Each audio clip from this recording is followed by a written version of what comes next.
Hai, apa kabar semua? Dengan Fahmi di sini dan hari ini saya pengen ngebahas tentang beberapa alasan yang mungkin bisa jadi pertimbangan kamu untuk nggak beli si iPhone 8 Plus ini di 2020.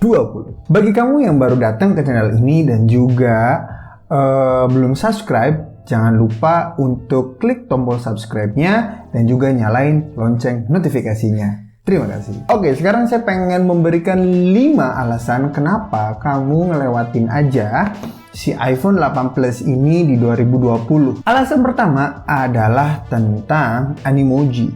Fitur yang dirilis bersama dengan iPhone 8 Plus ini ada di seri iPhone X series. Waktu itu jadi ngebuat banyak orang penasaran kayak apa sih fiturnya. Dan sebagian orang mungkin menginginkan fitur Animoji ini ada di iPhone-nya. Maka dari itu bisa jadi kamu yang menginginkan Animoji, nampaknya kamu harus kecewa ya karena di iPhone 8 ini gak ada Animojinya. Selanjutnya adalah tentang Face ID. Mungkin ini yang akan menjadi deal breaker kamu untuk nggak milih si iPhone 8 Plus ini. Karena walaupun dirilis di tahun yang sama, tapi iPhone 8 Plus hanya punya Touch ID sebagai fitur keamanannya kalau misalnya kita pengen mengunci iPhone kita. Jadi menurut kamu gimana? Apakah Face ID itu penting banget buat kamu sebagai fitur pengunci iPhone kamu yang lebih secure daripada menggunakan Touch ID?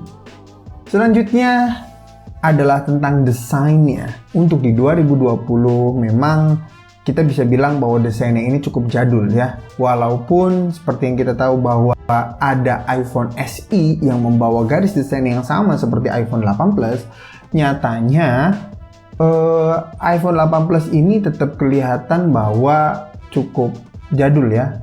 Di Indonesia sendiri, iPhone itu lebih banyak digandrungi memang ketika perilisannya setahun, 2 tahun, bahkan 3 tahun setelah perilisannya itu makin banyak orang pakai serinya. Seperti yang kayak sekarang, di 2019 banyak sih yang pada pakai iPhone 8 Plus. Namun secara desain kan kita tahu ya, dari jidatnya yang tebel, dagunya yang tebel gitu kan. Mungkin kamu pengen mendapatkan secara user experience yang lebih puas dan juga ngelihat layar yang lebih luas serta pengen punya notch di iPhone-nya. Jadi kamu harus skip aja deh kayaknya si iPhone 8 Plus ini.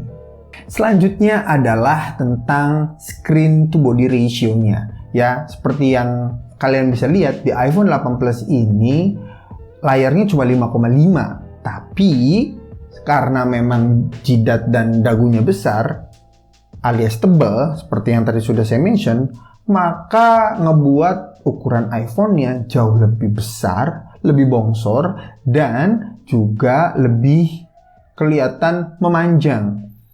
Saya nggak punya iPhone X series untuk head to head-nya, tapi kalau misalnya dari foto di internet dan juga saya ngelihat juga di websitenya Apple secara head to head seperti itu memperlihatkan banget bahwa iPhone 8 Plus ini kelihatan lebih panjang. Dan untuk sebagian orang yang tangannya lebih kecil gitu kan, dan pasti lebih nyaman menggunakan iPhone X series karena selain compact, nyaman juga kan buat dipegang. Jadi walaupun si iPhone 8 Plus ini memiliki layar 5,5, pada kenyataannya bodinya itu lebih dari 5,5. Menurut kamu gimana? Worth it nggak sih masih mau beli handphone 8 juta, 7 juta, mungkin sekarang banyak yang jual 6 juta itu dengan konfigurasi yang masih seperti ini? Dan ini yang terakhir, yang kelima, itu adalah tentang baterainya.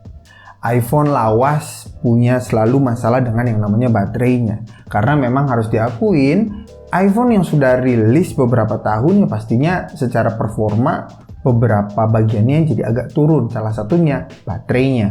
Itu yang paling banyak dikeluhkan sama user iPhone yang saya kenal gitu kan. Jadi kayak teman-teman saya gitu, pasti mereka mengeluh tentang iPhone-nya yang semakin boros. Karena secara dayanya sudah tidak seoptimal dulu lagi dan pada akhirnya ganti baterai.